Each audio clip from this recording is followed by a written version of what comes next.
Right, it's a great pleasure to have with us the Finance Minister, Mr. Piyush Goyal, who's had a rather triumphant day in Parliament. I don't remember the last time when a budget speech was interrupted by people pounding on tables and saying Modi, Modi. And I think I ended by calling it the Santa Claus budget. And why it's a Santa Claus is because there were lots of things that you gave, but sometimes there's good with the bad. Here there was nothing really, no taxes were high, nothing was taken away from anybody, which of course has led to people sitting and scratching their heads and saying, where's the money for all of this going to come from?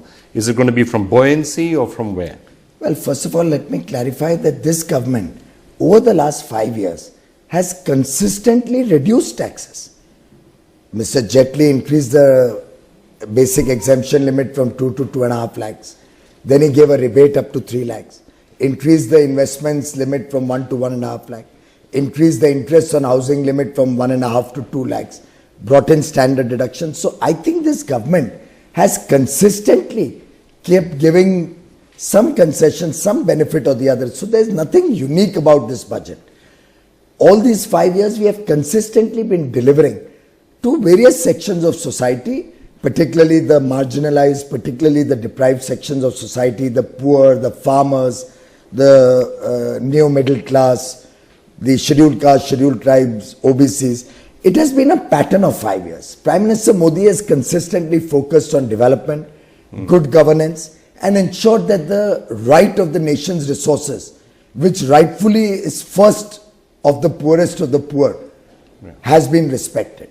I mean, after all, which government ever imagined that they could give 10 crore toilets to our sisters and mothers so that no woman ever has to have the ignominy of not being able to go to a toilet from sunrise to sunset? Which government ever thought that they could take electricity to every home in the country? Which government ever planned that our women and sisters and mothers don't have to cook on diesel, on kerosene or on coal? Which government decided that they will give 6 crore, now 8 crore free gas connections? Whoever thought 50 crore people should be given free health care? So Prime Minister Modi has been a compassionate leader whose first focus has been, let me give a better quality of life, let me give ease of living to my people. So when you were preparing this budget, and of course you also had to step into it at a fairly late stage with the ill health of Mr. Arun Jaitley, was it something which you kept in your mind that, look, this is the interim budget, elections are coming and I should take care of some of that also? So, there are issues, there have been problems in areas like in the farm sector, problems with the middle class, so I should do something about it. Because at the end of the day, a big package for farmers, package for the middle class. Well, I must say that the vision behind the budget is clearly Prime Minister Shri Narendra Modi's. I had the advantage of being continuously guided by Shri Arun Jaitley ji. So both my leaders were involved, were the persons who were guiding the whole process. And I think Prime Minister Modi has always been a person with a very clear vision and a clear mind. When he had embarked on this journey 5 years ago, he had set the ground rules very straight for all his ministers. He said whatever work is in public interest, whatever needs to be done in national interest shall be done now and not wait for an opportune time necessarily. I think elections have come and gone. We've had so many elections. We've never looked at elections and made policy. I had in fact once in some media interaction also mentioned that before one state election there was a decision which could have cost us heavily, badly in the election. Almost all of us in the cabinet pleaded that let us postpone this for a few months so we can do it after some time. Prime Minister said that is not how good governments work. If a thing is good and it needs to be done, now is the time to do it. So for us, even while preparing the interim budget, now it's not that we said next year ki koi chinta nahi hai. Don't bother about next year. Kuch bhi ho, next year dekh lenge. Everything that we have said and done, we have provided for next year also. Wherever we feel we may need more provisioning will be done in the final budget that comes in. But nothing has been kept open-ended. So even now we have provided 75,000 crores next year. Current year also we have provided 20,000 crore for the PM Kisan Yojana. I think this is one government that has shown fiscal prudence like never before in this country. And the fiscal deficit is still at 3.4%, right? So you've provided 75,000 crores there. You provided 18,500 crore rupees for the income tax exemption. No new taxes visibly that we can see. Not visibly at all. At all. So, I mean, sometimes you worry about fine print, but a lot of time has gone by now. No, I can assure you absolutely nothing. So despite all of that, it's still 3.4% the fiscal deficit. So the reason for that, I assume, is that the GDP is growing, and as a result, the base is higher, and also, you're expecting a certain amount of buoyancy. And this nation is moving towards an honest economy. More and more people are finding the virtue of paying their taxes. And I think today I acknowledged with folded hands and very grateful acknowledgement to all the taxpayers in this country who even after this huge change will continue to pay taxes and help us with the resources required. And I'm sure, Vikram, when you pay your tax and you know that there is a leader like Mr. Modi who will ensure that every rupee goes for the right cause, will be used and spent efficiently and honestly, you don't mind paying some tax out of your income. You don't mind that your money goes to provide electricity to a poor man's home, or to give a toilet to a lady. I think the problem about corruption, the problem about leakages, about which a former Congress Prime Minister had almost acknowledged that for every rupee that he sends, 85% is stolen, middlemen take it away, goes in corruption. We have not tolerated that. We have planned our governance from day one in such a fashion that every rupee that you pay out of honest taxes is going to be spent for the welfare of the people of India. And that is why today taxpayers are taking the fact that they are supporting the government, supporting India progress with their taxes in the true spirit that it is meant for. And that also almost leads me to one of the big ideas in the budget, which of course is what you're doing with the farmers, the direct transfer. And I just want to come to whether that's going to be a systematic change that in thinking. But when you were talking about taxpayers who are paying their money and the need to reward them, one of the reform measures that was there in the budget is you seem to be saying, look, we're going to try and clean up the enforcement of taxation, remove discretion, remove direct interface between tax officials and taxpayers, to make sure that if somebody is paying their taxes, they shouldn't be harassed because they're a taxpayer. Absolutely. And that is... And has that been happening, to your view? I mean, that what we used to call tax terrorism is still happening. Frankly, it is a set of people who have been publicizing this. A set of people who are possibly have some clinks in their past which are coming to fore or which are coming home to roost. Now, I think either they should have come clean. We gave an amnesty opportunity also. We gave everybody an opportunity to come clean on their assets, on their old incomes. If unfortunately they did not use that window, and now all of that data is emerging from the shell companies that we have deregistered, from the data that is collected from all over the country after demonetization, and the data is being mined to find out who had that large stack of cash. Now all of this is helping us enforce the law of the land. Now, would you rather that we don't enforce the law of the land? No, you certainly would you rather that we allow people to, tax evaders to get away? But your message seems to be that if you're an honest taxpayer and you're paying your tax, you will not be harassed. Well, look at our track record. This year, I'm sure you must have all got your income tax returns sitting at home. We processed them electronically and they were automatically generated and dispatched either to your account, or if your RTGS number was not there, through a pay order to your address. 99.54% of all income tax returns through a computer process, algorithm, not human interface, have been accepted as they were filed.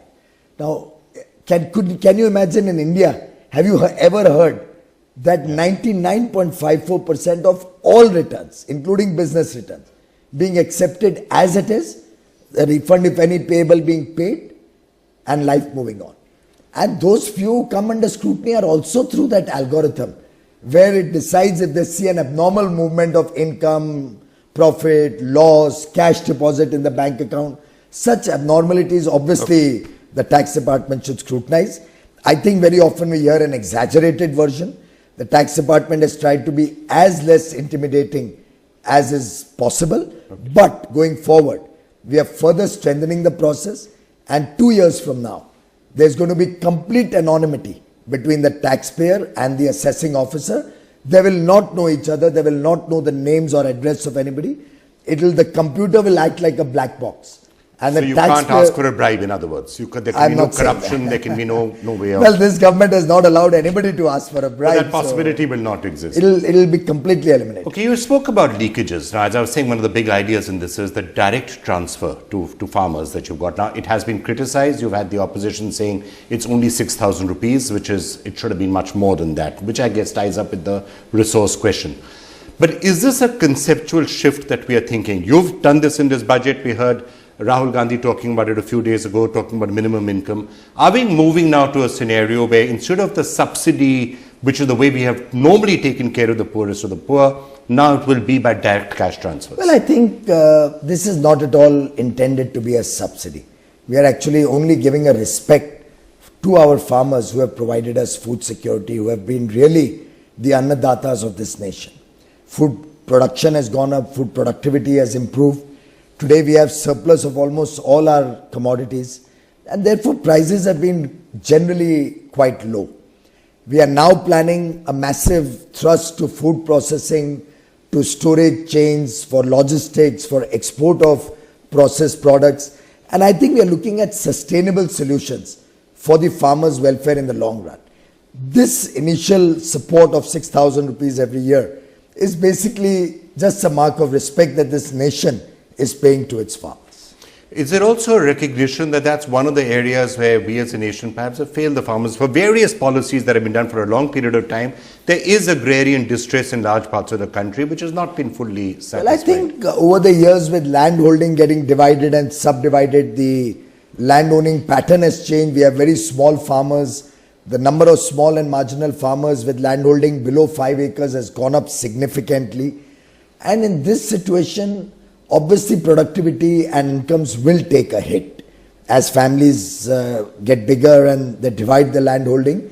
We are seeing that this is an area of concern, and clearly what this government has done in 5 years, whether it is MSP for all the 22 products that are produced, whether it is 1.5 times minimum MSP upon the investment or the cost of production, so you have a 50% over the cost of production price, whether it is the increased procurement under MSP, whether it is giving 100% reimbursement in the event of any loss due to natural calamity, whether it is giving them soil health cards, whether it's giving them information about what products are most eminently suitable for their land, and I can go on and on. We have consistently looked at how to make them both self-reliant as well as have sustainable agricultural incomes, not just doles, not just one-off benefit, but truly something which will last a lifetime. So that structural change you're saying is something that is required and which has to be done. So which is being done for the last 5 years. And that's the reason, and you think that a loan waiver would be the wrong way to go because... Well, loan waivers moral have never hazard, made another them. question. No, I'm not looking at that. Should it become very necessary in a particular instance? It should also be done. It has been done in the past. But look at what happened in the UPA regime. They gave a loan waiver of 70,000 crores in 2008. They didn't provide a single rupee for that in the budget. In the 2009 budget, nothing was provided. And what did they do? Out of 70, they only gave a waiver to 52,000 crore rupees of loans. It went to about 3.5 crore farmers, which means at an average, the farmers got only some 14,000 rupees or so in that year. Other than that, in 10 years, what did they do for the farmers? Whereas we have a track record of so many things. And now, let's take our next 10 years, we would have given 7.5 lakh crore rupees to the farmers. Isn't that far more sustaining? Isn't that far more beneficial to the farmers? Isn't that something which will help them to create the availability of adequate seed, maybe fertilizer, maybe pay their electricity bills at the right time before each of the harvests? So we are looking at long-term solutions. Well, I know you had a long day and I'm going to allow you to go, but just one last question, which is on the constant debate that is around jobs and unemployment. We've again heard for the last few days, have been having this entire discussion on what the data is. Is it a crisis? Is it one of the worst periods in 45 years when it comes to jobs? What is your thought process on that? And was that something which was in your mind when you were doing the budget also? When you read that there was 2% unemployment in this country, you believe that? in general, I tend to look at all data I'm with just some asking suspicious. you heard. I look at all data with You suspicion. heard of 2% unemployment in this country for so many years, 2%, 3%. It's a question of complete change in the way this country is working. This country works on different people working in different areas across the length and breadth of the country. Small businessmen, people, self-employed people, carpenters, masons, people engaged in the construction industry. There's so many multifarious dimensions of work in this country that the data could never imagine the sudden formalization that has happened in the last 2 years. And that formalization post-demo is possibly not yet being properly understood or captured. The NSSO comes out with data once in 5 years, which is too long a period. The world is changing so fast now. Nature of jobs worldwide are changing. You yourself are coming out with apps which are going to transform news reading or news, the industry of giving news totally.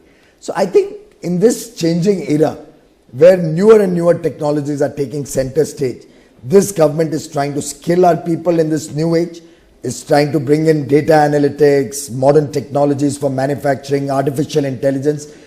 We have a vision which is very futuristic. And our youngsters are really doing us proud with the kind of startups, the new unicorns that we are proud of in India. So that's where you think the unemployment problem will eventually be solved more than... I think what they are doing is to try and assess what the real situation is, assess the impact of formalization, validate that data with quarterly numbers, and I'm sure they'll come out with their data. But I respect data. I respect the good work that the CSO is doing. I'm sure they'll come up with more realistic data rather than data which was showing numbers which will look very good. But I don't think anybody in this room would ever believe that. So you're saying there's a problem perhaps with the numbers? I think we will wait for the more validated data to come out. Okay. And in any case, can you imagine such growth? Being the world's fastest growing large economy consistently for so many years, having more growth in 5 years at an average than any other government since independence. Is that possible without work, jobs, new employment opportunities? It's possibly just something which is well recognized, that growth is the only way to take the people out of poverty and progress their lives. All right, Piyush Goyal, I know you have to go now. Thank you so much for speaking to us. Thank you.